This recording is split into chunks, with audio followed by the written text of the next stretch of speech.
नमस्कार, पद्मेश 24/7 में आपका स्वागत है। आज हम यहाँ पर चर्चा करेंगे कोविड को लेकर।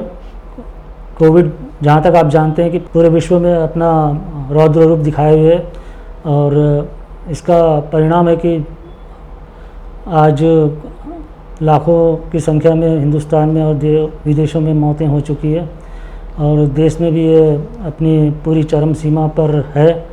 बालाघाट ज़िले में भी कोरोना का काफ़ी असर है और कोविड-19 को लेकर जो ज़िले में व्यवस्थाएं हैं और जो जनता में जागरूकता है और जो भी कमी है और जो सुविधाएं मिलना चाहिए, कोविड को लेकर आम जन को कैसी सावधानियां बरतना चाहिए और इन सब को लेकर हम आज चर्चा करेंगे। और हमारे बीच में इस चर्चा में शामिल हैं जिला अस्पताल में पदस्थ सिविल सर्जन के रूप में डॉक्टर आर.के. मिश्रा जी, जो ज़िले के वरिष्ठ चिकित्सक हैं और पिछले कई सालों से यहाँ जिला चिकित्सालय में अपनी सेवाएं दे रही हैं। और आप सभी जानते हैं कि ENT के वे स्पेशलिस्ट हैं। इसी क्रम में डॉक्टर राणा जी, जो बालाघाट के लिए नया चेहरा है और इन्होंने MD अंकित राणा जी नाम है, MD मेडिसिन में किया हुआ है। रहने वाले बालाघाट के ही, कटंगी ब्लॉक के, किंतु इन्होंने बालाघाट को ही अपना कर्मस्थली चुना है। और कोविड जिसमें कि डॉक्टर जाने से परहेज करते हैं इलाज के लिए, जिला अस्पताल में भी हम देखते हैं कि जो बड़े डॉक्टर्स हैं या अन्य डॉक्टर हैं, कोविड के मरीज के इलाज करने में झिझकते हैं। ऐसे में इन्होंने स्वयं से अपनी इच्छा से कोविड मरीजों के इलाज के लिए कोविड जिला अस्पताल में सर्विस देने की इच्छा जाहिर की थी और इन्होंने ये अवसर प्राप्त किया है। इसके लिए हम जिलेवासी आप सबका धन्यवाद करते हैं। इसी क्रम में हमारे बीच में ज़िले के वरिष्ठतम पत्रकार और मेरे साथी, मेरे बचपन के साथी हैं और हम लोगों ने लगभग एक साथ ही पत्रकारिता शुरू की थी और वे जिला ब्यूरो चीफ हैं भास्कर के, दैनिक भास्कर के ब्यूरो चीफ हैं। और इसके अलावा समाज सेवा में उनका काफ़ी नाम है। कई संस्थाओं के वे राष्ट्रीय, प्रादेशिक और अंतर्राष्ट्रीय स्तर के भी पदाधिकारी हैं।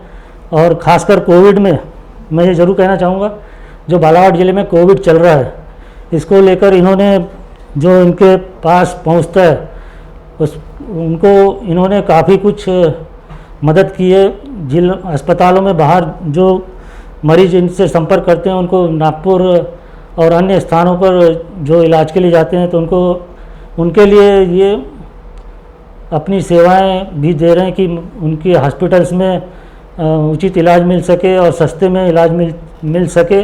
इसके लिए इन्होंने कई हॉस्पिटलों से, बाहर के हॉस्पिटलों से भी संपर्क साधा हुआ है। इसके अलावा जिला अस्पताल में भी इनके माध्यम से भी ज़िले के भी कई लोगों को जिला अस्पताल में भी काफ़ी सुविधाएं मिल जाती है। डॉक्टर साहब, मैं ये जानना चाहता हूं कि जो कोरोना है, आज लगभग 7 महीना हो गया है। 7 महीने बाद भी आज कोरोना वहीं की वहीं है और जबकि सारा जो लॉकडाउन था वो समाप्त हो गया और सब खुल गया। लोगों में एक तरह से कोरोना की आदत बन गई लोगों को, मतलब लोग उसमें एक तरह से बोला जाए कि उसमें जीने के आदी हो गए कोरोना के माहौल में और उनको डर लगना टोटल बंद हो गया है। हम देखते हैं कि दूरी भी ख़त्म हो गई, मास्क भी लगाना बंद हो गया है और सारी जगह भीड़ भाड़। आज जैसे धनतेरस है, कल दिवाली है और भी त्यौहार आते जा रहे हैं, तो लोग जो बाज़ारों में भीड़ है वो बहुत है। इसके मान से कोरोना का जो आंकड़ा है वो संख्या काफ़ी रहना था, मगर जो जिला अस्पताल से जो आंकड़े आ रहे हैं वो डेली जो जांच हो रही है उसमें 8, 10, 15, 20 इसी तरह के आंकड़े आ रहे हैं। जबकि मेरा मानना है कि कोरोना से लोग बहुत ज़्यादा प्रभावित हो रहे हैं और बाहर ही डेली प्रतिदिन अनेक लोग बाहर भी जाकर अपना इलाज करा रहे हैं। मैं जो जांच हो रही है उसमें संख्या कम क्यों प्रदर्शित हो रही है? संख्या कम प्रदर्शित नहीं हो रही है, संख्या हमारे यहाँ बराबर जो आते हैं उनकी जो जांच होती है रिपोर्ट तो बिल्कुल सही आ रही है। सर क्या कुछ लोग जागरूकता इसलिए है कि मैं देख रहा हूँ कि कुछ लोग तो नहीं मान रहे हैं, बाकी गांव में इसकी संख्या थोड़ा कम है। उसकी वजह थोड़ा गांव में थोड़ा जो अपना डेंसिटी है लोगों के वो है, घर और बने हैं, थोड़ा दूर दूर बने हैं। अपने शहरों में इसकी संख्या इसलिए ज़्यादा बढ़ रही है क्योंकि यहाँ सबके घर पास पास हैं और ये सबसे बड़ा कारण है। और मास्क यहाँ शहर में तो नहीं लगा रहे हैं, बहुत कम लगाते हैं, लेकिन गांव में इसलिए लगा रहे हैं कि उनका दूर दूर रहते हैं, पास पास रहते नहीं हैं, और इस कारण से उनका थोड़ा है। बाकी ऐसा कुछ नहीं, हमारे यहाँ संख्या कुछ लोगों में जागरूकता बढ़ी है, लोग उस चीज़ को मान भी रहे हैं, सैनिटाइजर का उपयोग कर रहे हैं, हम लोगों को समझाते भी हैं, मान रहे हैं और कर भी रहे हैं वो। नहीं, मेरा जो मानना है कि जिला अस्पताल में कुछ लोग, कई बार तो ऐसे लोगों को भगा भी दिया जाता है, और जो जांच है जैसे रैपिड की जो जांच होती है उसकी विश्वसनीयता उतनी नहीं है। तो RT-PCR की जांच एक होती है, दूसरा 202 क्या है वो जांच होती है, वो जांच हो नहीं रही है आपके अस्पताल में, इस समय बंद है, उसकी किट नहीं आ रही है ना, वो हो नहीं रही है। तो और जबकि RT-PCR बाहर जाती है जांच के लिए, उसका जो है रिजल्ट आता है 5-6 दिन में, नहीं 3 दिन में कभी कभी ऐसा हो जाता है, ज़्यादा आ जाता है लोड तो 2-4 दिन अधिक हो जाता है, वरना वैसे तो तीसरे दिन रिपोर्ट आ जाती है। सोहन जी आप क्या कहते हैं इस बारे में? शुरू में जब कोरोना हुआ था तो यहाँ बालाघाट में जबलपुर से मेडिकल कॉलेज से रिपोर्ट आ रही थी, थर्ड डे नाइट में रिपोर्ट आती थी, चौथे दिन लोगों को मिलती थी। उसके बाद में जो छिंदवाड़ा चालू हुआ था, पिछले ये चुनाव के पहले जो उपचुनाव हुए हैं उसके पहले ये परिस्थिति बनी कि रिपोर्ट 5वें दिन और 6वें दिन आने लगी, और रिपोर्ट में ये भी देखने में मिला कि पॉजिटिव अगर 10 आए हैं तो उसमें से 8 को पॉजिटिव बताते थे रिकॉर्ड में, और 2 को फिर जो था कि वो नाम सामने नहीं आते थे। और रैपिड टेस्ट फिर बाद में ये किया गवर्नमेंट ने, जैसे ही मतदान की तिथि पास आई उपचुनाव की, तो पूरे प्रदेश में कोरोना किट की संकट पैदा कर दिया, रैपिड टेस्ट बंद कर दिए, RT-PCR बंद हो गया, एक दिन यहाँ भी बंद रहा दिन भर। फिर बाद में कलेक्टर साहब ने प्रयास करके उसको चालू किया, और जिस टाइम ये शॉर्टेज आई उसके बाद से बालाघाट में मरीजों की संख्या कम हो गई है, और जाँच भी बढ़ाई थी, जाँच कम हो गई, क्योंकि इन्होंने ये कर दिया कि भाई कोई भी एक टेस्ट होगा, चाहे रैपिड टेस्ट होगा चाहे RT-PCR होगा। पर अभी 5-7-10 दिनों जब से कोरोना के मरीज कम आ रहे हैं या कम जांच हो रही है, मेन कारण है, तो ये देखने में आ रहा है कि रिपोर्ट थर्ड डे आ रही है दोपहर तक, जो पहले 5वें दिन 6वें दिन आ रही थी, अभी थोड़ा सुधार आया है। तो सुधार कारण वही कि जाँच कम हो रही है, ये मैं मानता हूँ, क्योंकि प्राइवेट में बहुत ज़्यादा जाँच हो रही है। रैपिड टेस्ट तो लगभग गोंदिया के बहुत से लोग करते हैं, और RT-PCR भी एक मेट्रो लैब है नागपुर की, वो भी बहुत हम घर पहुंच सेवा देके करा रहे हैं। इस तरह से CT स्कैन सब में ज़्यादा होता है बालाघाट में कोरोना टेस्ट के लिए, एक दिन में 40-40 CT स्कैन हो रहे हैं, और CT स्कैन पर कोई नियंत्रण न होने से कोरोना के जो मरीज हैं वो सरकारी रिकॉर्ड में दर्ज नहीं होते हैं। RT-PCR में जरूर नियम है कि आधार कार्ड लिया जाएगा, जहाँ के मरीज वहाँ सूचना दी जाएगी, पर ऐसी सूचना मैंने डॉक्टर साहब बताएंगे आगे आपको कि ऐसी सूचना इनको आती है कि नहीं आती है। सरकार बोलती है कि जहाँ का मरीज हम सूचना दे रहे हैं, क्योंकि आपने और मैंने दोनों देखा है कि जितने मरीज बालाघाट से बाहर भर्ती हुए हैं उनका कोई रिकॉर्ड इनके पास नहीं है, और मौत के मामले में अपन देख रहे हैं कि जितने मौतें बालाघाट के बाहर हुई है वो भी सरकारी दस्तावेज में शामिल नहीं है, क्योंकि अभी 10 मौतें जो बताई जा रही है वो छिंदवाड़ा जिनको उन्होंने रेफर किया तो जो मरे उनके बताया जा रहा है। नहीं, छिंदवाड़ा वाली नहीं है उसमें। हाँ, छिंदवाड़ा वाली कहाँ यहाँ गिनती में ले रहे हैं, ये तो सिर्फ बालाघाट जैसे हमारे अकाउंट जो हम यहाँ रेफर करते हैं, तो यहाँ से जाते हैं ट्रांजिट में कितने लोग मरे हैं, जो बीच रास्ते में भी कितने लोग मरे हैं, तो उनको भी अपन यूज़ करते हैं, इसमें करते हैं, इसको शो करते हैं उसको, जैसे डेथ होती है, जैसे इनकी मुन्ना भैया की, इनके अपने सुरजीत के चाचा हुआ था, हाँ, उसको भी अपने यहाँ सांडी जी की भी दिखाई गई थी, सांडी जी गए थे, शो कर रहे हैं। अच्छा, इसके अलावा जो प्राइवेट में जा रहे हैं बाहर, जो नागपुर में कई डेथें हो रही है, हम रेफर कर रहे हैं। हाँ, बस जो बाहर जा रहे हैं हमारे पास खबर नहीं है। अब तो आजकल गोंदिया कलेक्टर से हमारे कलेक्टर साहब बात कर लिया है, तो गोंदिया वाले कलेक्टर साहब वहाँ से तुरंत जो है अपने पास पूरी रिपोर्ट आ जाती है, यहाँ पे जाते हैं, उनको भी अपने यहाँ से मतलब एंट्री करते हैं लोग। डॉक्टर साहब आप अपनी सेवाएं दे रहे हैं यहाँ पे, तो क्या व्यवस्था देख रहे हैं, व्यवस्था सफिशिएंट है या कुछ कम है, या कैसी व्यवस्थाएं होनी चाहिए, क्या व्यवस्थाएं नहीं है, क्या व्यवस्था होना चाहिए, आपको मतलब क्या कमी नज़र आ रही है, या क्या अच्छा है, अच्छा और माइनस?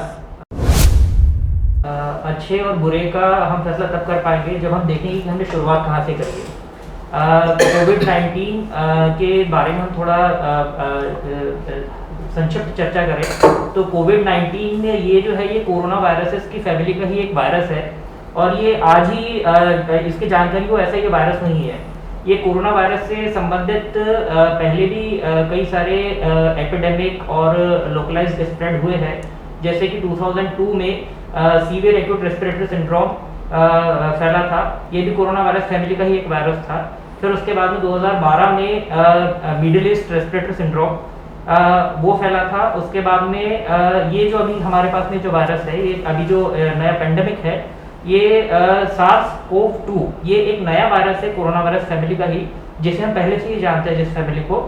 तो ये वायरस शुरू हुआ चाइना में डिटेक्ट हुआ और दिसंबर 2019 में ये वायरस डिटेक्ट हुआ और उसके बाद में मार्च 2020 में WHO ने इसे पेंडेमिक घोषित कर दिया। अब मार्च और अप्रैल का वो जो टाइम था, उस समय सबसे ज़्यादा केसेस जो थे वो मेट्रो सिटीज़ में हमको देखने को मिल रहे थे और उस समय क्योंकि ये लॉकडाउन का फेज था तो हमारे डिस्ट्रिक्ट में उस समय इतने केसेस नहीं हुआ करते थे। लेकिन यदि हम वहाँ से देखें कि मार्च 2020 में हमारे बालाघाट डिस्ट्रिक्ट में कोविड को कंट्रोल करने के लिए क्या फैसिलिटीज़ थी और आज हमारे पास में क्या फैसिलिटीज़ है, तो मैं अपने इतने संक्षिप्त एक्सपीरियंस से कह सकता हूँ कि बालाघाट डिस्ट्रिक्ट में हम लोगों ने जो काम किए हैं इन पिछले 6-7 महीनों में वो बहुत ही ज़्यादा अच्छे हैं।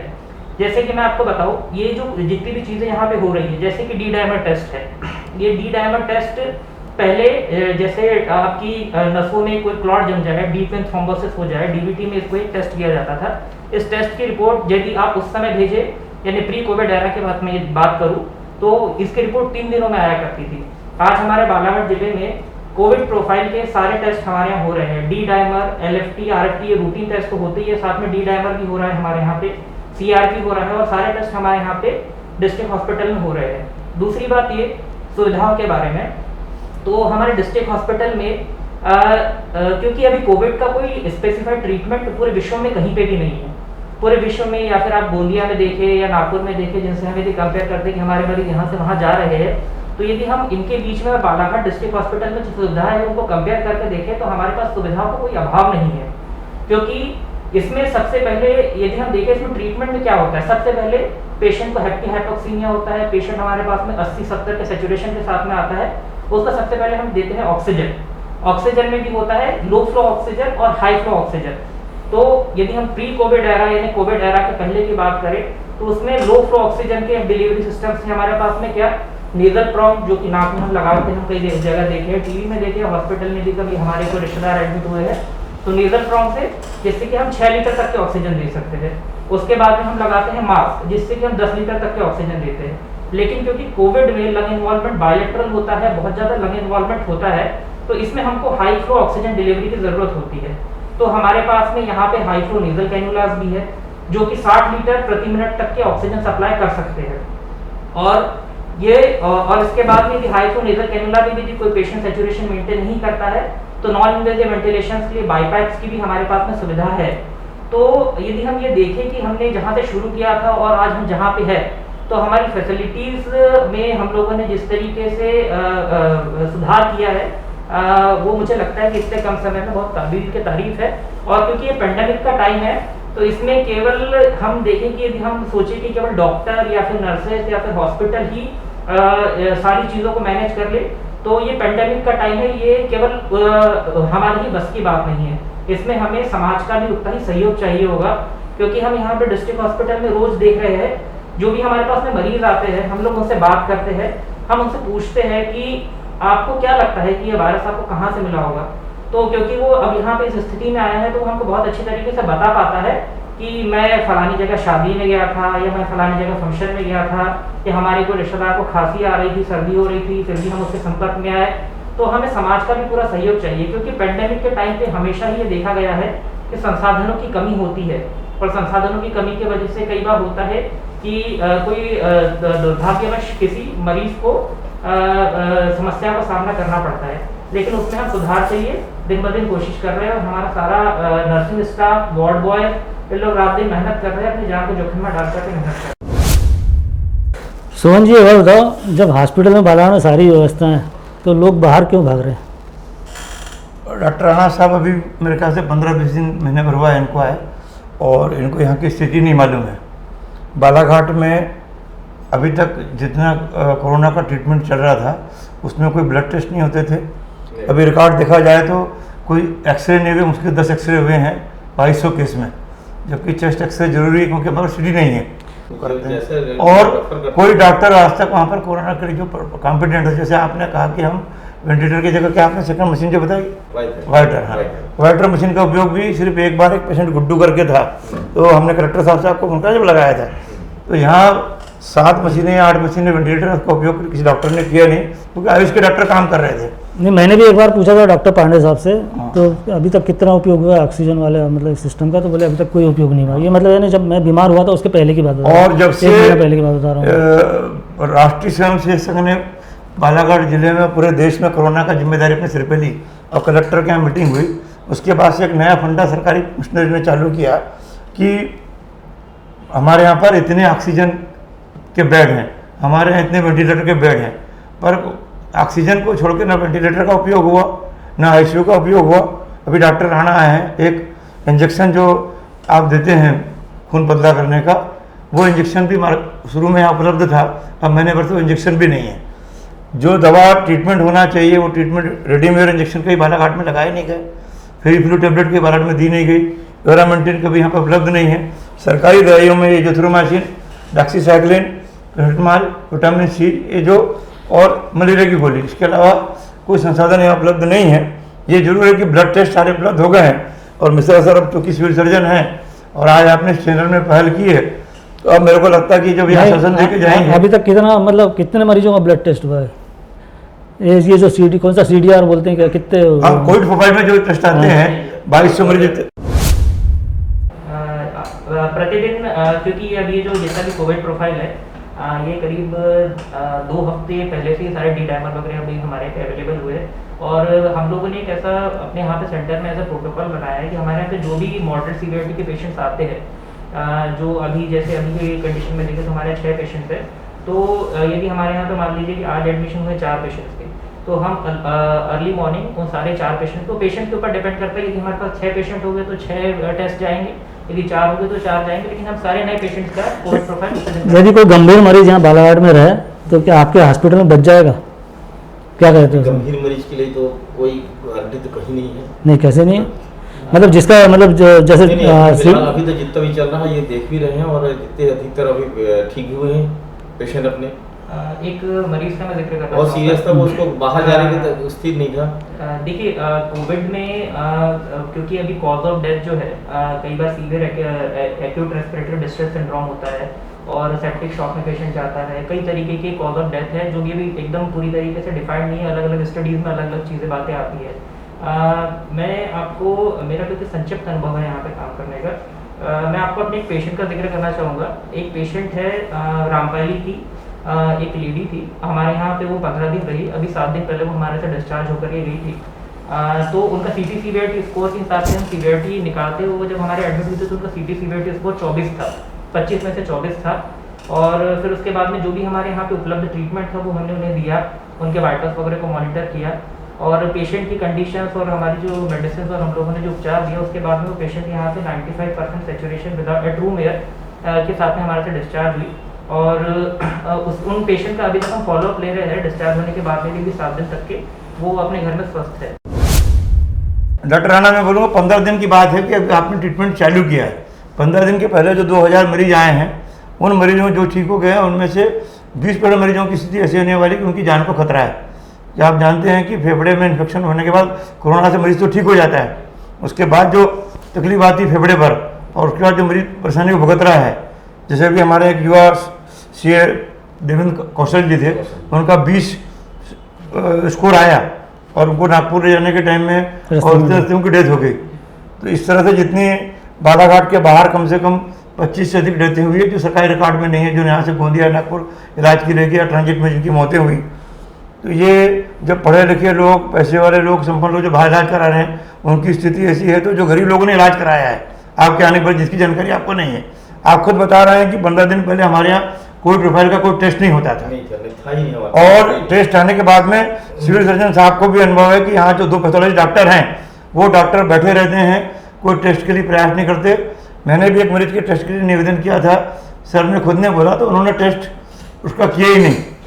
बाद में फिर सर ने टेस्ट लेके कराया, तो अभी जो कोविड प्रोफाइल के टेस्ट आपके बाद आने के बाद हो रहे हैं, तो निस्संदेह आपके आने से लोगों को सुविधा थोड़ी बहुत मिल रही है, पर आपके पास जो संसाधन की कमी है, जैसे आपने बताया कि हिपर इंजेक्शन आपके पास उपलब्ध नहीं है, आप उसके पर कैसे काम करेंगे?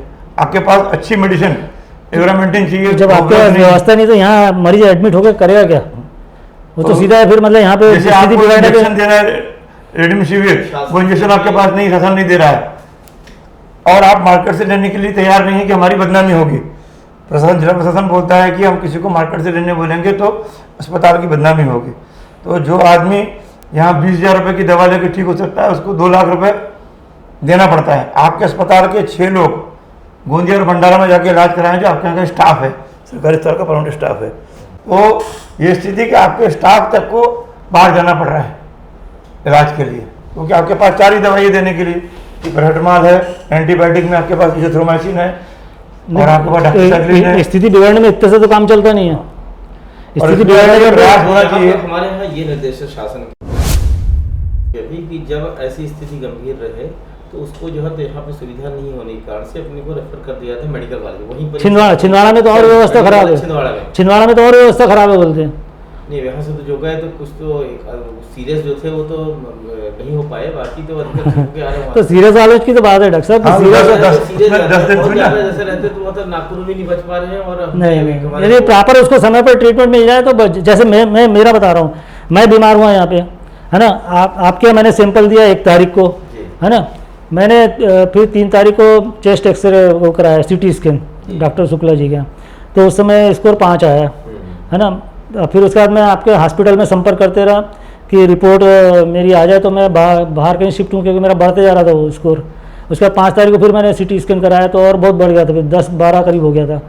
उसके बाद 5 तारीख को ये स्थिति हुई कि मतलब कि मेरे को बाहर जाना ही है ना। मैंने डॉक्टर पांडे से पूछा और आपके जो आयुष वाले थे असाटी जी, इनसे बोला कि मेरी रिपोर्ट बता दो, तो मैं जाके एडमिट हूँ, क्योंकि आप जानते हैं कि जब तक रिपोर्ट नहीं आएगी कोई हॉस्पिटल एडमिट नहीं करता, है ना वो इंजेक्शन लगेगा ना दवाइयाँ मिलेगी। अब जब आप 5 दिन तक के मेरी रिपोर्ट नहीं बता रहे हो, नहीं दे रहे हो, तो उसके बाद मरीज जिंदा रहेगा कि मरेगा, मेरे को ये बताइए। तो उसके बाद सुनिए, उसके बाद मेरे को तो निकलना ही था, है ना। तो मैं 5 तारीख को मैं निकल गया विदिशा के लिए। विदिशा में मेरे ब्रदर डॉक्टर है और मेरा भतीजा डॉक्टर है, तो मैं वहाँ के लिए निकल गया। तो रास्ते से मैंने डॉक्टर पांडे से बात किया, 3-4 बार बात किया कि मेरी रिपोर्ट मेरे को मिल जाए तो मेरे को वहाँ पे एडमिशन मिल जाएगा, मेरे को बंसल हॉस्पिटल में या मैं कहीं पे भोपाल में एडमिट होऊंगा, तो मेरे को रिपोर्ट चाहिए। तो इन्होंने बोले रिपोर्ट तो आई नहीं, मैं पता करता हूँ बताता हूँ। फिर वो डॉक्टर आपके असाटी जी ने मेरे को नंबर दिए छिंदवाड़ा के 2, तो मैंने वहाँ उनको लगाया, एक SDM का नंबर दिया जो प्रभारी है, CO जिला पंचायत प्रभारी है, और एक कोई जो इसका प्रभारी था उसका नंबर। तो मैंने मेरे भतीजे को बोला कि उन्होंने डॉक्टर से बात किया, मगर रिपोर्ट नहीं मिली। आखिर में ये हुआ कि मतलब मेरे को भोपाल में एडमिट होना था, तो विदिशा में फिर तुरंत वहाँ पे हमने टेस्ट कराया, तब मेरे को एडमिशन मिला वहाँ पे। फिर रातों रात मेरी स्थिति बहुत ख़राब, वहाँ पहुँचते तक तो मेरी स्थिति बहुत ख़राब हो गई थी। यानी 1 आध दिन भी मैं यहाँ लेट होता तो शायद मैं आप लोगों के बीच में भी नहीं रहता, है ना। इतनी स्थिति खराब हुई, तो इसका दोषी कौन है ना। अच्छा, उसके बाद जब रिपोर्ट तो आज तक पता नहीं लगती। जिसकी निगेटिव आई, मेरे घर में जिनकी निगेटिव रिपोर्ट आई, उनकी रिपोर्ट आज तक हमको नहीं मिली, ना मेरी पॉजिटिव रिपोर्ट मिली मेरे को आज तक। नहीं, उस समय शासन का निर्देश थी कि रिपोर्ट किसी को देना नहीं है, यदि पॉजिटिव है तो उसको मरीज को बताना है और उसको लिख के दे देंगे। तो 5 तारीख को मैं एडमिट हुआ वहाँ पे, और 5 तारीख को मेरा इलाज चालू हो गया, वहाँ इंजेक्शन वगैरह भी लग गए मेरे को। उसके बाद 7 तारीख को फ़ोन आता है कि आपकी रिपोर्ट पॉजिटिव है। अब बताओ, यदि मैं यहाँ पे रिपोर्ट का इंतजार करता तो मैं बचता ही जाता। आपका तो बहुत जीवन संकट में था, अगर आप समय पे इलाज नहीं कराएंगे तो बड़ी दिक्कत होगी। मैंने देखा कि काफ़ी वो किया, इस नाराज़गी व्यक्त किया उन्होंने वहाँ पर छिंदवाड़ा में कलेक्टर साहब से बात किया, और इसके लिए कलेक्टर साहब चाह रहे हैं कि यहाँ से हट करके ICMR पुनः हो जाए वहाँ। उसके लिए उन्होंने कोशिश की, चंद्रशेखर साहब ने कमिश्नर साहब से बात किया कलेक्टर साहब ने, और बहुत जल्दी अपना वहाँ से हो जाएगा। कुछ तो समस्या वहाँ छिंदवाड़ा में ज़रूर है, हो सकता है वहाँ कोई मानव संसाधन की समस्या जो है मुझे नहीं मालूम, पर ये रिपोर्ट निश्चित रूप से आप जो कह रहे हैं कि वहाँ पर रिपोर्ट थोड़ा लेट आ रही है वहाँ से, क्योंकि पेशेंट की जब तक रिपोर्ट आती है आपकी, जब तक पेशेंट का जो मर्ज है, जो इन्फेक्शन है, यदि इन्फेक्शन वाला पेशेंट है तो उसका मर्ज तो बहुत बढ़ जाता है, और वो भरोसे में रह जाता है कि मैं निगेटिव हूँ कि पॉजिटिव हूँ। अच्छा, हर कोई सिटी स्कैन नहीं कराता, क्योंकि सिटी स्कैन का कराना भी बहुत महंगा। आज आम आदमी, गरीब आदमी यदि सिटी स्कैन कराएगा तो उसका मध्य प्रदेश में और बालाघाट में तो अमीर आदमी के लिए महंगा है ना, कि महाराष्ट्र में गवर्नमेंट ने 2,500 पर रेट कर दी सिटी स्कैन का, यहाँ 5,500 पर 6,000 रुपये, और 5,500 लेके भी यहाँ पर वो देते हैं सीडी। अगर हमको बॉम्बे या नागपुर में रिपोर्ट भेजना है तो फिल्म में दिखती सीडी कौन खोलेगा, सीडी को खोलने डॉक्टर तैयार नहीं है, उसमें भी वो 200 रुपये फिल्म के बचा रहे हैं इतना पैसा लेने के बाद भी। मनोज पांडे से मैंने बात की थी, डॉक्टर मनोज पांडे कहना पड़ा कि हम पूरे हिंदुस्तान में जहाँ पर सिटी स्कैन नहीं वहाँ फेफड़े की जांच एक्सरे से हो रही है। अभी तक हमने 8 एक्सरे किए, ऐसा बताया मनोज पांडे ने मेरे को 8 दिन पहले। अच्छा, मनोज पांडे जी की बात पे तो विश्वास भी नहीं किया जाता। मैंने जबकि रास्ते से 2-3 बार बात किया तो पांडे जी एकदम पलट गए। जब मीडिया को उन्होंने वक्तव्य दिया तो बोले बागरे चाची ने मेरे से बातें नहीं की, बोल दिया। तो यहाँ पे कम से कम ये व्यवस्था होनी चाहिए कि सीटी स्कैन और ब्लड टेस्ट की मतलब पर्याप्त व्यवस्था रहे। आपका अब तो शुरू हो रहा है, अपने ब्लड वाली तो पूरी जितने भी है टेस्ट उसके पूरे हो रहे हैं यहाँ पे। नहीं हो रहा तो सीटी स्कैन वो भी बहुत जल्दी। अच्छा, दूसरी बात, जो कोरोना मरीज है उनको, जैसे गांव में जो मरीज है उनको समझो हॉस्पिटल तक आना है तो उसकी क्या व्यवस्था है? पहले फीवर क्लिनिक में जाना पड़ेगा। वहाँ कहाँ? जैसे मान लीजिए खैलानी का है तो खैलानी जाना पड़ेगा उसको, फीवर क्लिनिक वहाँ पे जो रहता है तो फिर वहाँ से व्यवस्था कर भेजते हैं वो।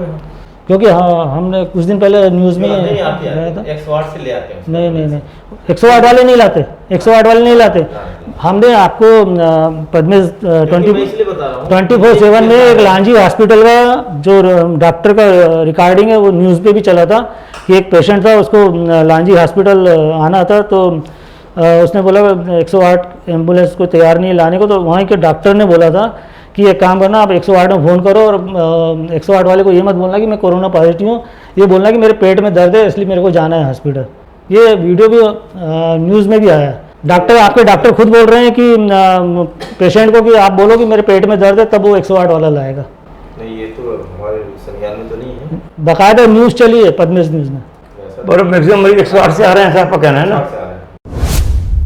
108 का ऐसा, यदि आपने फीवर क्लिनिक में टेस्ट कराया और यदि आप पॉजिटिव आए तो और आपको शुरुआत में यदि आप माइल्ड सिम्टम्स के साथ में आपको होम आइसोलेट किया गया तो इसमें फील्ड सर्विलेंस के लिए वहाँ से हॉस्पिटल से फीवर क्लिनिक से जो भी आपका जिस भी CSC के अंतर्गत आता है वहाँ से फील्ड सर्विलेंस के लिए जो भी डॉक्टर्स है वो जाते हैं, स्टाफ है वो जाता है, और उसके बाद में कोविड कमांड सेंटर से उन्हें रोज कॉल आता है और यदि वो कहते हैं ये सब कागजों में सही है, कागजों में सब है, मगर यथार्थ में फील्ड में नहीं है।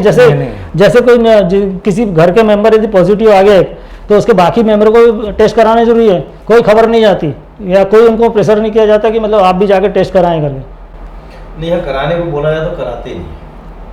अधिकतर मैं ये देख रहा हूँ, जैसे अपन बोल रहे हैं कि चले जाइए वहाँ कराने को, चाहे मेरे क्लिनिक पे आ रहा हूँ चाहे सरकारी में आ रहा हूँ, जब जांच कराने की जाओ तो कोई जाता नहीं। मेरे वार्ड बॉय था, वो बोला कि मुझे हाथ पाँव में दर्द हो रहा था, मैंने कहा कोरोना जांच करा लो, वो जाने को तैयार नहीं था। मैं उसको डांटा, हमने कहा उधर मत जाकर फीवर क्लिनिक जाओ, जांच कर। जैसे जांच करा उसको तुरंत पॉजिटिव आ गया उसको। हमने कहा पत्नी बोला वो ही आई, उसको भी पॉजिटिव निकल आया।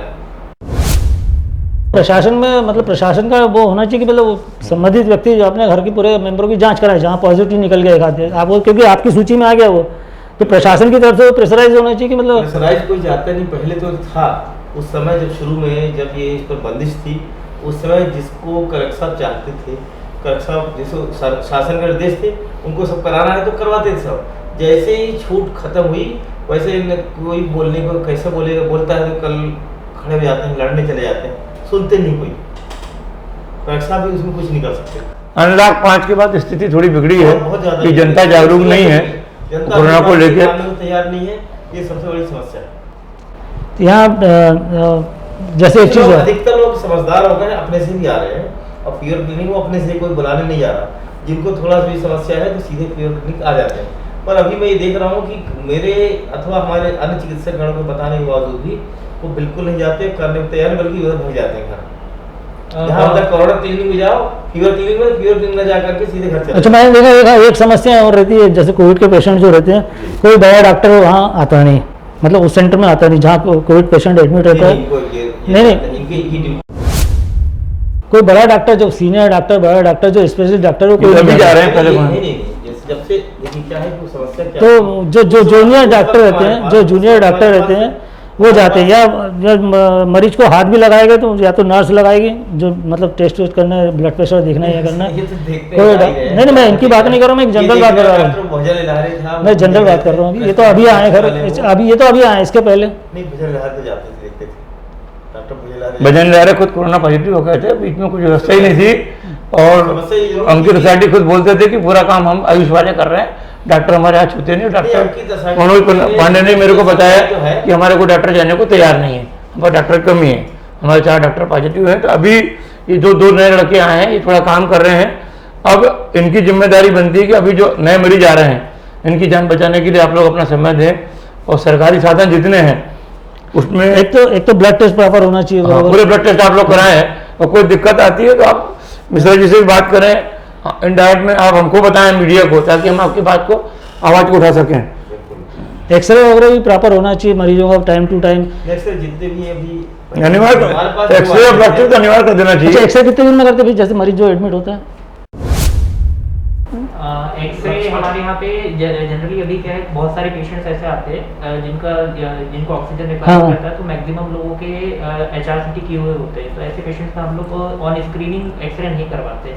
और यदि कोई पेशेंट ऐसा है कि जिनको हमको लग रहा है कि उनको ऑक्सीजन रिक्वायरमेंट जिस दिन एडमिट हुआ है उस दिन से बढ़ा हुआ है वो, तो हम एक्सरे जनरली 10 डेज के स्टे में 2 बार करवा लेते हैं। यदि वो 10 दिन में रहता है हमारे पास में, तो उसमें 2 बार हम लोग आप गए बाद कितने एक्सरे हुए होंगे अभी तक? सिटी नहीं है इसलिए मैं पर डे, मतलब मेरा टोटल का मुझे अंदाजा नहीं, लेकिन पर डे हम लोग 3 से 4 एक्सरे करवा लेते हैं। रेडियोग्राफर तो करा के ही आया, अधिकतर लोग पहले से करा के ला लेते हैं। मैं प्रोटोकॉल के हिसाब से भी देखे तो एक्सरे जो है हमारा हर तीसरे दिन होना चाहिए, या फिर यदि हमें ऐसा लग रहा है क्योंकि ARDS जो होता है इसमें, जैसे कि आपका पेशेंट यदि आपके पास में आया और उसका सैचुरेशन यदि 2 लीटर ऑक्सीजन पे 94-95 मेंटेन, लेकिन यदि आपने देखा कि अगले दिन जब आप जा रहे हो उस पेशेंट को देखने के लिए और उसका ऑक्सीजन रिक्वायरमेंट अब बढ़ गया है, मतलब अब वो 2 लीटर पे मेंटेन नहीं कर पा रहा है, अब उसको 6 लीटर ऑक्सीजन की जरूरत है उतना ही सैचुरेशन मेंटेन करने के लिए, तो ऐसे ही पेशेंट जनरली लीथल कंडीशन इन लोगों की होती है, और इनको जो साइटोकाइन स्टॉर्म और जो कॉज ऑफ डेथ होता है, तो ऐसे पेशेंट जिनमें ऑक्सीजन रिक्वायरमेंट एकदम से बढ़ गया है, तो आप एक्सरे दिन का करा करके देखेंगे तो ARDS का एकदम बिल्कुल क्लियर पिक्चर होता है, बायलेटरल लंग इन्वॉल्वमेंट होता है। तो ऐसे पेशेंट्स में आप फिर स्टैट ऑर्डर कर सकते हैं कि हम इस पेशेंट का एक्सरे अभी चाहिए। लेकिन जनरली क्या होता है कि एक्सरे जो होता है वो एक स्पेसिफिक 24 घंटे अवेलेबल नहीं होता रेडियोग्राफर वहाँ पे, तो हमारा एक्सरे यदि मान लीजिए कोई पेशेंट यदि हमारा शाम को हो रहा है तो उस पेशेंट का एक्सरे फिर अगले दिन ही हो पाएगा। अच्छा, यहाँ पे अभी कितने पेशेंट हैं ऐसे जो सीरियस होंगे, मतलब जो वेंटिलेटर मतलब इस पे ऑक्सीजन पे होंगे? है अभी हाँ जी हाँ है, यहाँ पे हमारे पास में 6 पेशेंट्स है, 6 पेशेंट्स है, और ये सभी मतलब हम लोग सीवियरिटी क्लिनिकली हम यदि देखें तो ये सभी 6 पेशेंट मॉडरेट सीवियरिटी के पेशेंट्स हैं जिनको कि ऑक्सीजन लगा हुआ है, और उनमें से 3-4 पेशेंट्स का ऑक्सीजन रिक्वायरमेंट 4 से 5 लीटर है। अच्छा, ऐसे पेशेंट जो जिनको दूसरी बीमारियां हो, शुगर हो, या उनके लिए क्या व्यवस्था रहती है?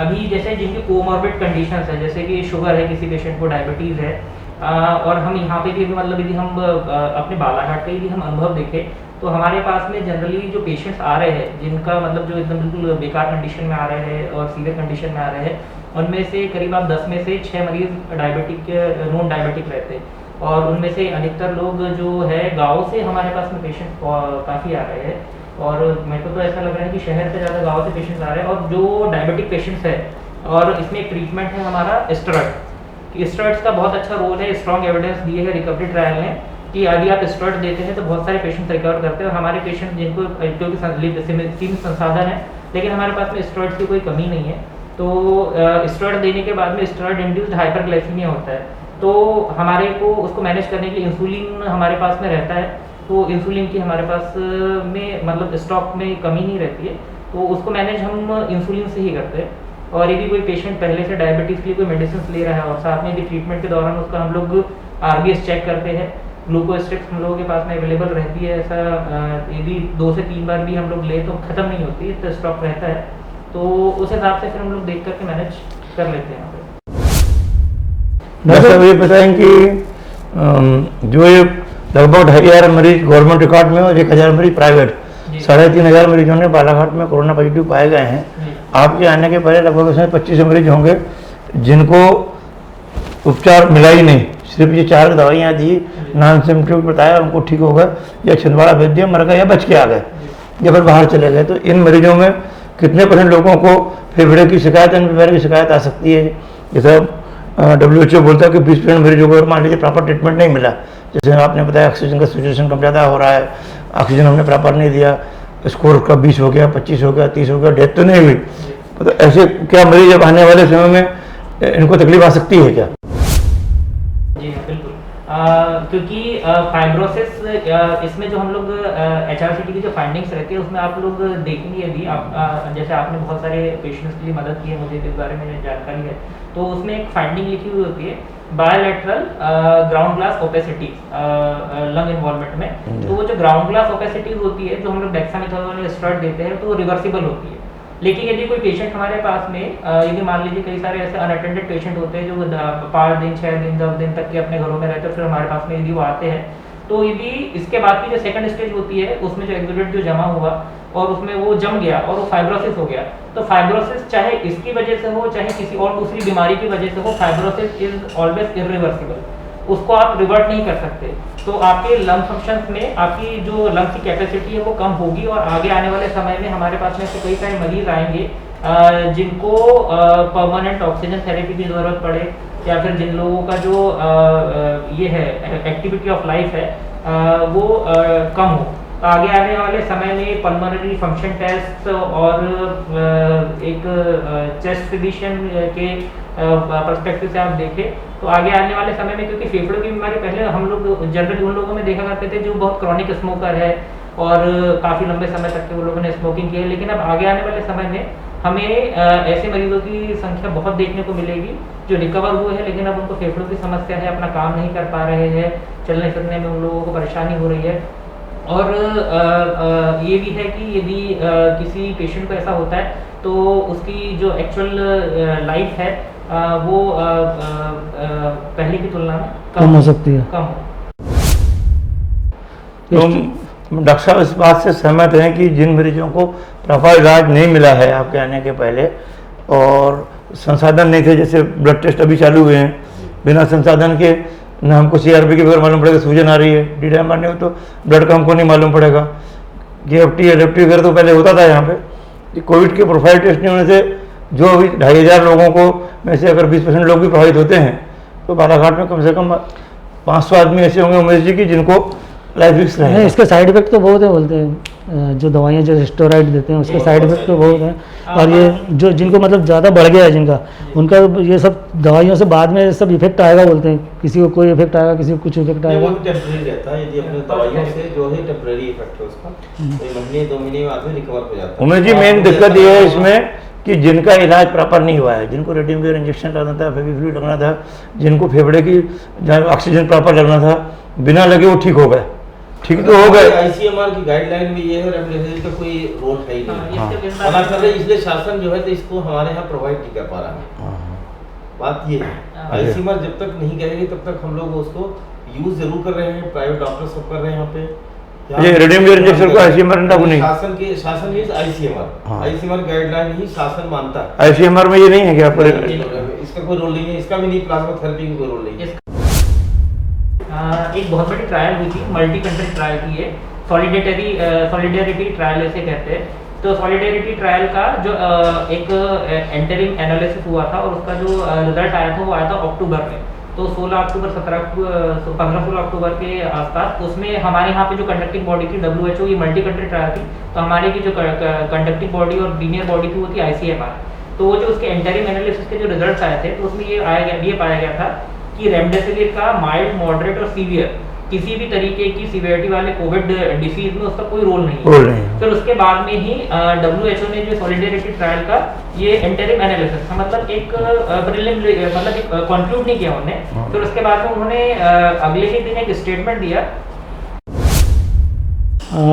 डॉक्टर RK मिश्रा जी ने काफ़ी टाइम दे दिया यहाँ पे, मगर उनको जाना कॉल आ गई है उनकी, तो आप जाना चाहते हैं, आप आए, उसके लिए आपको बहुत बहुत धन्यवाद। आप यदि कोविड से संबंधित कुछ बोल सकते हैं तो आप जनता के लिए। हम जनता से सिर्फ ये अपील करना चाहते हैं कि सबको अपने को जब तक वैक्सीन नहीं आती तब तक अपना बचाव ही सबसे बड़ी वैक्सीन है। उसके लिए आपको मास्क लगाना है, सैनिटाइजर उपयोग करना है और कम से कम अपने को पेशेंट लोगों से आप दूरी बनाकर रखना। यही मेन हमारा उद्देश्य है, यही मेरा आप सबसे अनुरोध है। ठीक, धन्यवाद। धन्यवाद। डॉक्टर साहब मैं ये पूछ रहा था, जैसे जिनको इन्फेक्शंस है और मतलब इन्फेक्शन धीरे धीरे बढ़ता है, आप क्या समझो एडमिट तो कर लिया आपने जिसको ऑक्सीजन की ज़रूरत है, मगर ऐसे में जब पेशेंट का मर्ज बढ़ रहा है और आप बोल रहे हो ICMR की गाइडलाइन है कि वो दवाइयाँ यहाँ पे नहीं दी जा सकती, तो ऐसे में पेशेंट क्या करेगा? जिसको इंजेक्शंस लगना है या दूसरी चीज़ें लगना है वो क्या करेगा पेशेंट? उस पेशेंट की क्या स्थिति होगी? फिर आप रिफ़र करेंगे जब तक के तो उसकी स्थिति बहुत ज़्यादा नाजुक हो, तो रास्ते में ही फिर वो जैसे कई बार हुआ है छिंदवाड़ा जाते में डेथ हुई है, आखिर में स्थिति वही आएगी। यहाँ पे एडमिट होने की रिस्क क्यों लेगा आदमी? देखिए आप जैसे कह रहे हैं कि इनका ये अवेलेबल नहीं है और ट्रायल में कोई स्ट्रॉन्ग एविडेंस नहीं है कि हम इसे दें तो इसके इफेक्ट्स आएंगे ही आएंगे। तो यहाँ पे जो अवेलेबल ट्रीटमेंट है, कई बार हमारे पास में पेशेंट ऐसी कंडीशन में आता है, क्योंकि हम यहाँ पे देख रहे हैं कि कई बार पेशेंट हमारे पास में 10 दिनों तक के घर पे रहता है। इसमें हमें केवल हमसे ही नहीं हो पाएगा, हमें जनता का भी सहयोग चाहिए, क्योंकि क्या होता है इतना ज़्यादा अवेयरनेस लाने के बाद में भी लोग, क्योंकि हमारा घर सील कर वो ठीक है, ऐसा नहीं होना चाहिए, मगर ऐसा होता है, प्रैक्टिकल में ऐसा होता है। मैं तो उसके बाद की बात कर रहा हूँ। उसके बाद की बात है। तो इसमें जैसे हम बोलते कितना भी बोलते कि मास्क लगाओ बच्चों, उसके बाद भी कहाँ से कोरोना आया था किसी को पता नहीं चलता। तो ये तो मतलब अवश्य होने वाला चीज़ है, ये तो होना ही है, मगर उस स्थिति में क्या करना है मैं ये पूछना चाह रहा था। ऐसी स्थिति में देखिए, यदि जो इलाज यहाँ पे संभव है, यदि वो इलाज देने के बाद में भी यदि मरीज की स्थिति बिगड़ती है, और जैसे आप कह रहे हैं कि रास्ते में किसी मरीज की डेथ हो गई थी, तो यहाँ पे इसमें आप एक चीज़ ये हम कर सकते हैं कि हमारे पास में जो एम्बुलेंस है, ये एम्बुलेंस होती है नॉर्मल एम्बुलेंस, इसमें हम आप केवल एक लो फ्लो ऑक्सीजन दे सकते हैं, और एक एम्बुलेंस होती है कार्डियक एम्बुलेंस, जिसमें कि एक पोर्टेबल वेंटिलेटर की भी सुविधा होती है। तो इस पोर्टेबल वेंटिलेटर के साथ में यदि कोई पेशेंट, यदि इनके से हमको लगता है कि ये बहुत सीवियर है और उसे हमें हायर सेंटर में रेफर करना है, तो ऑन द वे यदि हम उसको वेंटिलेटरी सपोर्ट यदि हम दे सके, और ये कार्डियक एम्बुलेंस की यदि हमारे पास में फैसिलिटीज, अभी शायद ऐसी एम्बुलेंस है बालाघाट में रोटरी के पास है। नहीं, मगर मैं दूसरी बात बोल रहा हूँ, आखिर आप रिफर करोगे बाहर, है ना? तो जब तक तो स्थिति बिगड़ चुकी है उसकी, है ना? मैं बोल रहा हूँ, तो यहाँ क्यों आदमी फिर बाहर ही नहीं जाएगा पहले से आदमी? स्पेसिफिक मैं आपको आंसर देता हूँ, क्योंकि देखिए जैसे अभी हमारे पास में यहाँ पे टेस्ट आ गए हैं, तो हमारे पास में जो प्रोटोकॉल्स है, उस प्रोटोकॉल्स के हिसाब से आप एक ट्रायल बना सकते हैं कि आप पेशेंट्स को माइल्ड, मॉडरेट और सीवियर कैटेगरी में 3 कैटेगरीज में डिवाइड कर सकते हैं। अब इसको डिवाइड करने की 3 चीज़ें, एक तो हो गया क्लिनिकल क्राइटेरिया, यानी मैं इसका अंदाज़ा लगा सकता हूँ कि ये पेशेंट डिटोरिएट होगा और इसके लिए जान को खतरा है, क्योंकि हमें केवल पेशेंट को ठीक करने के अलावा हमको पेशेंट के रिलेटिव्स को भी काउंसल करना होता है, उन्हें भी बीच बीच में पेशेंट्स की स्थिति के बारे में अवगत कराना होता है। हम लोग भी कोशिश कर सकते हैं कि हर मरीज को बचा पाना हमारे लिए भी संभव नहीं है, तो इसमें हमारे पास में एक ट्रायल होता है। जैसे कि एक वॉर, यदि कोई लड़ाई होती है तो लड़ाई में भी ऐसा होता है, जब आपके पास में संसाधन कम होते हैं तो आप ट्रायल बनाते हैं कि आप इस पेशेंट को पहले अटेंड करेंगे और इस पेशेंट को बाद में अटेंड करेंगे। तो यहाँ पे आप हमारे पास में क्लिनिकल है कि आप ऑक्सीजन सैचुरेशन, रेस्पिरेटरी रेट और उसके साथ में एसोसिएटेड कोमॉर्बिडिटीज को देख करके ये अंदाजा लगा सकते हैं कि पेशेंट डिटोरिएट होगा। अब दूसरा, क्योंकि हमारे पास में टेस्ट अवेलेबल हो गए हैं, तो CBC में लिम्फोसाइट काउंट, लिम्फोपेनिया 20% से कम है यदि, डी डायमर यदि 1 से ज़्यादा है, LDH यदि 450 से ज़्यादा है, CRP यदि 100 से ज़्यादा है, तो ये पेशेंट सीवियर कैटेगरी में माने जाते हैं। और चौथा CT स्कैन क्राइटेरिया, क्योंकि हमारे डिस्ट्रिक्ट हॉस्पिटल में नहीं है, यदि किसी पेशेंट के पास में CT स्कैन होता है तो CT स्कैन में भी यदि 8 से कम स्कोर है माइल्ड, उससे बाद यदि 8 से यदि हम आपके 15 के बीच में है तो मॉडरेट, और 15 से ज़्यादा है तो सीवियर। तो CT सीवियरिटी स्कोर और आपके ब्लड टेस्ट का जो रिपोर्ट है और पेशेंट की क्लिनिकल स्टेटस, इन तीनों चीज़ों को मिला करके हम एक प्रोग्नोसिस बना सकते हैं किसी पेशेंट के लिए, और वो भी टाइम रहते हुए, ना कि टाइम पे। ये टाइम रहते हुए हम एक प्रोग्नोसिस बना सकते हैं कि ये पेशेंट क्रिटिकल है और इस पेशेंट की जान को खतरा है। और एक टेस्ट हमारे यहाँ पे अभी नहीं होता है जिसे हम कहते हैं इंटरल्यूकिन 6। इंटरल्यूकिन 6 एक साइटोकाइन स्टॉर्म जो होता है इसमें, जिसे एक प्रोबेबल कॉज ऑफ डेथ माना है इसमें, तो साइटोकाइन स्टॉर्म का वो मार्कर है। यदि इंटरल्यूकिन 6 टेस्ट यहाँ पे अवेलेबल होने लगे तो इंटरल्यूकिन टेस्ट 6 की वैल्यूज को देख करके हमें अंदाजा लगा सकते हैं कि ये पेशेंट साइटोकाइन स्टॉर्म में जा रहा है और इस पेशेंट की कंडीशन अभी आने वाले कुछ घंटों में या एक आध दिन में डिटोरिएट होगी। वैसे डॉक्टर साहब IL-6 बालाघाट में कहीं प्राइवेट में भी उपलब्ध नहीं है जी और गवर्नमेंट में होना चाहिए जी और यहाँ पे उपलब्ध भी होता है तो पैसे बहुत ज़्यादा लेते हैं बालाघाट में। जैसे आपका देखिए कि D-dimer का 2000 रुपये ले रहे हैं जबकि सरकारी अस्पताल में फ्री में हो रहा है। फ्री में हो रहा है। CRP का लोग 500 रुपये ले रहे हैं जबकि वो बाहर 100 रुपये में होता है। आपका जितने आप KFT LFT सब करा रहे हैं HGPT करा रहे हैं सब मिला के एक आदमी को 5000 रुपये टेस्ट लग रहे हैं और सरकारी में आ गया तो नहीं कराने आपको। हाँ। यदि आप प्रोटोकॉल के हिसाब से देखें तो हर तीसरे दिन कराने 3 दिन करना है जी। तो अब होने लगा यहाँ होने लगा या अस्पताल होने में। लगा अस्पताल में। आपसे तो हम ये अपेक्षा करते हैं डॉक्टर साहब की जो टेस्ट हो रहे हैं जी और आप उसको पढ़ाएं सभी मरीजों को टेस्ट कराएं ताकि लोगों को लाभ मिले। अभी हम लोगों ने ऐसा किया कि कई बार होता था कि किसी मरीज का जैसे कोई आया तो अभी हम लोगों ने थोड़ा लैब से भी कोऑर्डिनेट किया। कई बार क्या होता है कि कोई सैंपल जाते हैं और वो सैंपल इनएडिक्वेट बता देते हैं। कई बार होता भी ऐसे इनएडिक्वेट क्योंकि अभी जो कोविड में जो जिनकी पोस्टिंग हुई है ये स्टाफ जो है मतलब ये कहीं पे काम किए हुए नहीं। कई सारे ऐसे वार्ड बॉयज हैं जिन लोगों ने अभी पहली बार यहाँ पे हॉस्पिटल में काम करने का उनका एक्सपोजर है। तो थोड़ा हम लोगों ने उन चीज़ों को थोड़ा अपने लेवल पे जितना हम कर सकते हैं कि प्रॉपर सैंपल कैसे लेना है और किस तरीके से उसे ट्रांसपोर्ट करना है, ये सारी चीज़ें हमने की है। तो अभी हम लोगों के पास में सैंपल्स रिजेक्ट भी कम हो रहे हैं। मतलब ब्लड टेस्ट के जो सैंपल्स हमारे सेंटर से हम लोग भेज रहे हैं और उनकी रिपोर्ट्स भी हम लोग टाइम पे भेजते हैं तो 2-3 बजे तक की आ जाती है हम लोगों के पास। काफ़ी चर्चा हुई है और डॉक्टर अंकित राणा जी ने काफ़ी कुछ चीज़ें आपको और हमें बताई है। आशा है कि आप इस चर्चा का ज़रूर समझेंगे और कोविड से बचाव के अपने उपाय करेंगे और मास्क लगाएंगे, दूरी बनाए रखेंगे, हाथ प्रॉपर साबुन से या धोएंगे। और आपका डॉक्टर साहब बहुत बहुत धन्यवाद। आप डॉक्टर साहब थोड़ा कुछ बता देना चाहते हैं आप कुछ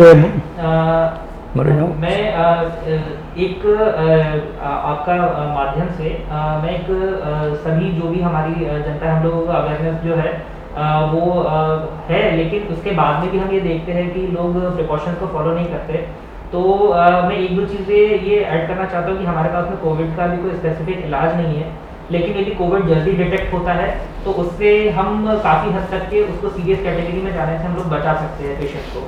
तो आप अपना टेस्ट कराने से डरे नहीं।